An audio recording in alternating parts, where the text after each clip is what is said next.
Good morning, afternoon, or evening. How y'all doing today? Welcome back to Morrow's Math Corner. Today we're going to learn how to solve rational equations. So let's get right to it. A rational equation contains at least one rational expression. This is a very easy process if you remember to eliminate the denominators by simply multiplying the LCD of the entire rational equation to every single numerator of each rational expression on both sides of the equation. That may have been a little bit of a tongue twister. So basically, you're going to find the LCD of the entire rational equation, and you're going to multiply it to every single numerator of every single rational expression within the equation on both sides. Now, there is a little bit of a warning here. Solving rational equations can lead to what's called extraneous solutions. Please try to remember that extraneous solutions are solutions that do not work. So all answers must be checked for accuracy. An example of a rational expression is this right here.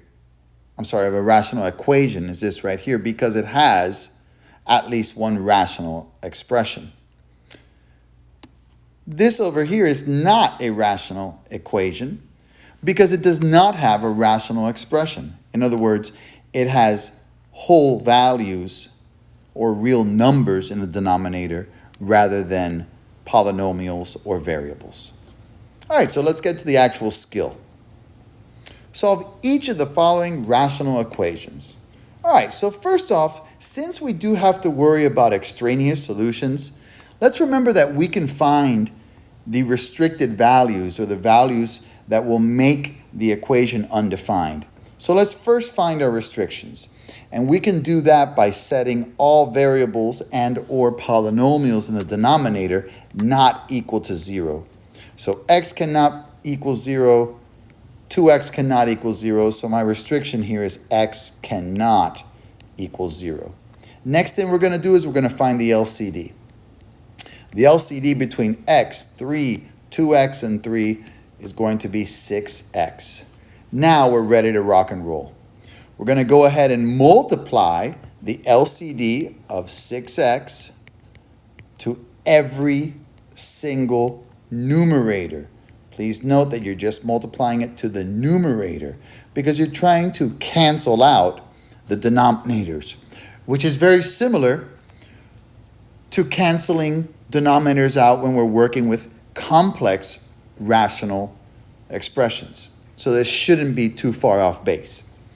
Now, we're going to go ahead and realize that this x in the denominator cancels out with this x in the numerator. You multiply, leaving me with 36. 3 goes into 3 one time, 3 goes into 6 two times, which is going to leave me with 4x. X cancels out with x, and 2 goes into 2 one time, 2 goes into 6 three times, leaving me with 12. And then 3 goes into 6 two times, leaving me with a negative 28x. And now I have a regular old linear equation. So me personally, I'm going to get all the variables on one side and all the real numbers on one side as well. So I'm going to add 28x to both sides. And I'm going to subtract 36 to both sides. Give me 32x equals negative 24. I'm going to divide by 32 to get that variable alone. And then I'm going to simplify by dividing by 8 to both the numerator and denominator, which is the greatest common factor. And that's going to leave me with negative 3/4. And that is not one of the restrictions that we found. So you just solved your first rational equation. All right, number 2, let's get a little bit more complicated. First things first, my restrictions. Remember that we have to set x plus 2. They're both the same in this case. You have to set the denominators not equal to 0. So therefore, x cannot equal negative 2. And then we're going to find our LCD, which in this case is nice and easy. It's x plus 2. Next step, we're going to literally multiply the LCD to every single numerator. In doing so, we're going to realize, hey, we can cancel out the denominators. X plus 2 in the numerator and x plus 2 in the denominator cancel, leaving me with x minus 1 equals x plus 2 in the denominator and x plus 2 in the numerator cancels, leaving me with x squared plus 2x minus 3. When we're solving trinomial equations, we're going to remember that we're going to bring everything to one side, and I like to remember that we're bringing it to the party. And the party is where the highest exponent is. So we're going to go ahead now and x and negative x cancel. Negative 1 plus 1 cancel to 0. And I've got x squared plus x minus 2. Now in order to solve this trinomial, I'm going to factor. What times what is negative 2, but when added together is 1.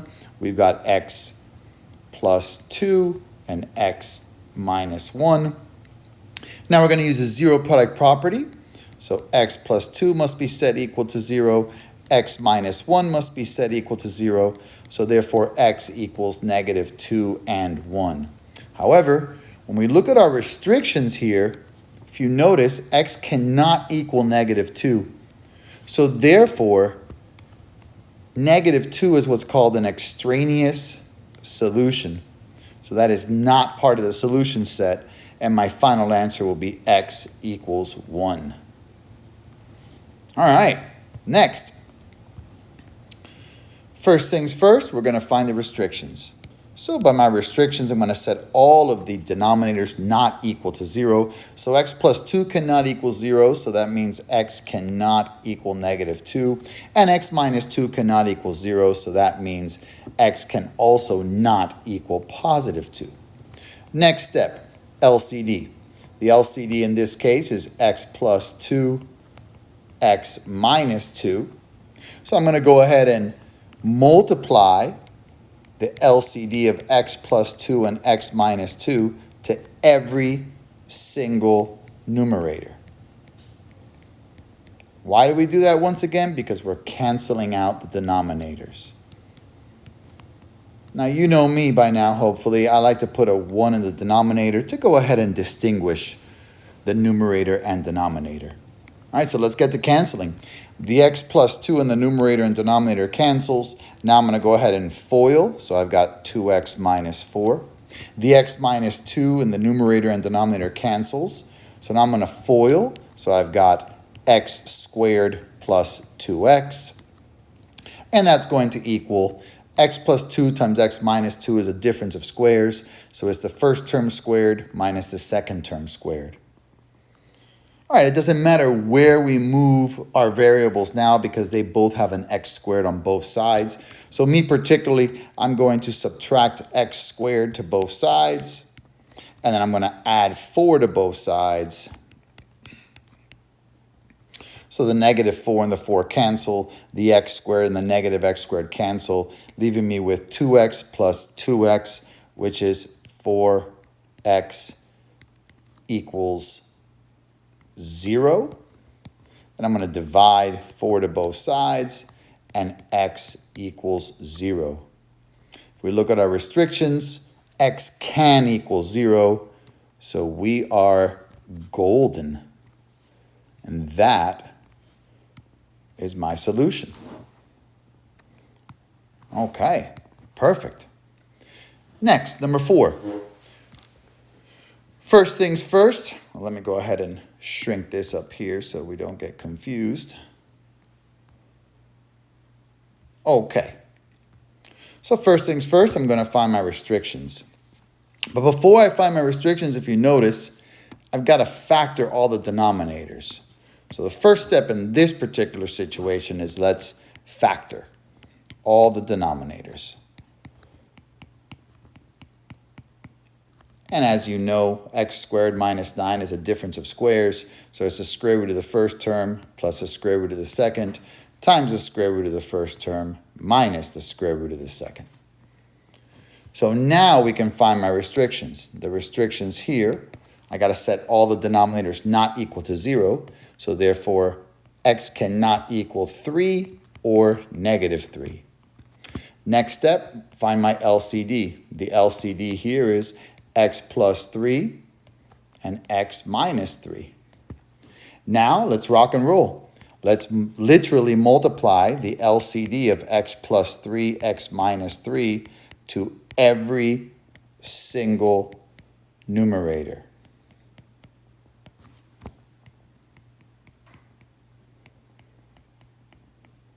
Now let's simplify.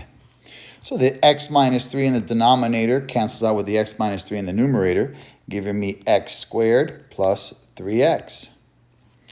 The x plus 3 in the denominator cancels out with the x plus 3 in the numerator, giving me x squared minus 3x.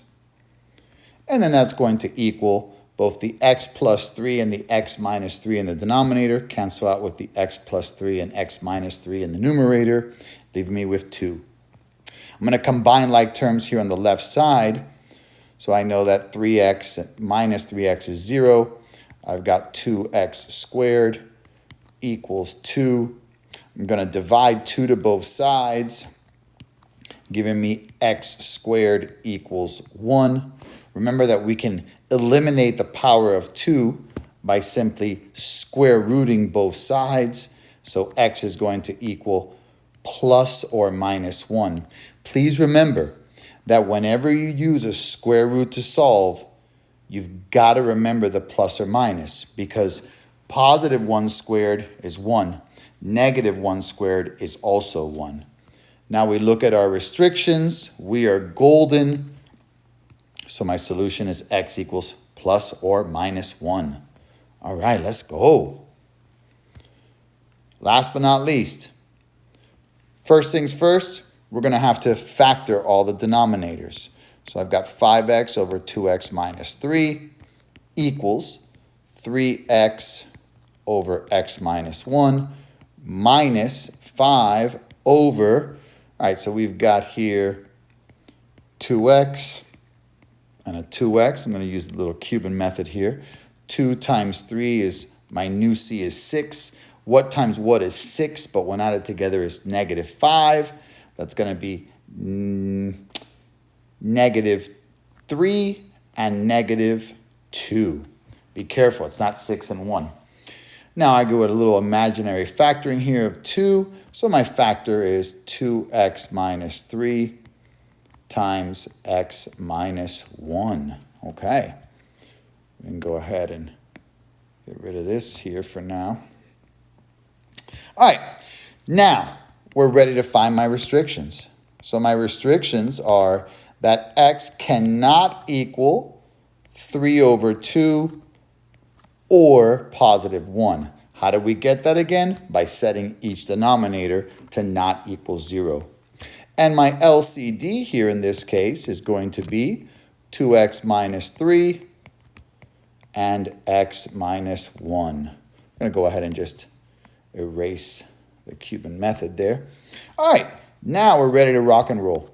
I'm going to literally multiply the LCD to every single numerator.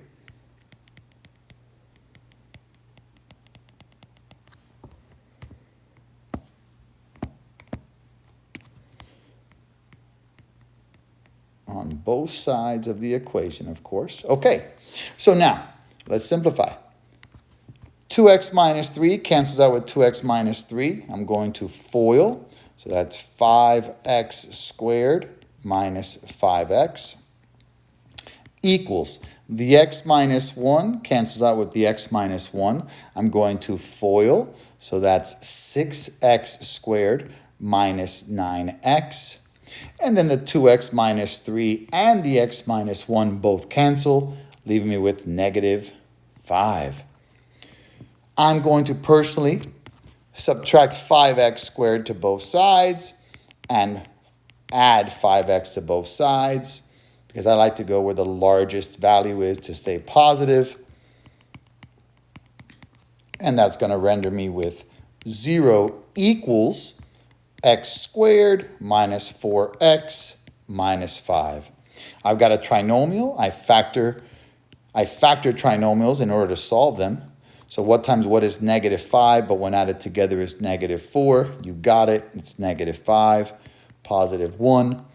Now I use the zero product property, set x minus 5 equal to 0, x plus 1 equal to 0, and x will equal 5 and negative 1. Let's check my restrictions. We are good. Those are not the restrictions, so in this particular case, I've got two possible solutions for x. And that's how you solve rational equations. Okay, so now, sometimes we have to solve rational equations for a given variable. So in this particular case, I want to solve for y, okay? So that means, if you remember, I want to get y by itself. So first things first, let's put a 1 under here, and we got to get rid of the y. So I'm going to multiply, I'm going to find that the LCD here is 1 plus y, or y plus 1. So I'm literally going to multiply y plus 1 to both sides, to the numerators specifically of both sides. The y plus 1 in the denominator cancel with the y plus 1 in the numerator, leaving me with x. And this is going to give me z times y plus 1. Notice that I did not distribute. I did not distribute in this case because I want to get the y alone. So if you notice, that z is being multiplied to the y plus 1. So I'm going to cancel multiplication with division, giving me x over z equals y plus 1. And now I can get the y by itself by simply subtracting 1 to both sides. And I've got x over z minus 1 equals y. And now I have solved for y. Okay, number 7. I want to solve this in particular for x. So that means I want to get x by itself. Okay, I have a denominator of 1 here under the r. My LCD here is x. So I'm literally going to multiply x to both sides. This is going to give me rx equals, the x's cancel here, 4g. I want to get the x alone. The relationship between the r and the x is multiplication. So I'm going to cancel multiplication with division, and x equals 4g over capital R. Let's go. Number 8. Okay, this one seems to confuse a lot of people, but it's not that bad. I want to get y by itself. So first things first, I've got an LCD here of x, y, and z. So I'm literally going to multiply x, y, z to every single numerator. Remember, what that does is it helps me eliminate the denominators. So the x cancels out with this x in the numerator, leaving me with yz equals. The y cancels out with this y in the numerator, leaving me with xz. And the z cancels out with this z in the numerator, leaving me with xy. Now, please note that in this particular case, you've got a z on the left side and on the right side of the equation. So I'm sorry, you've got a y, we're looking for y. You've got a y on both the left side and the right side of the equation. So I want to get the y by itself. So in order to do that, I need to move this xy to the other side by subtracting xy to both sides. It's going to give me yz minus xy equals xz. Now you may say, okay, how do I get this y by itself? Isn't it a common factor?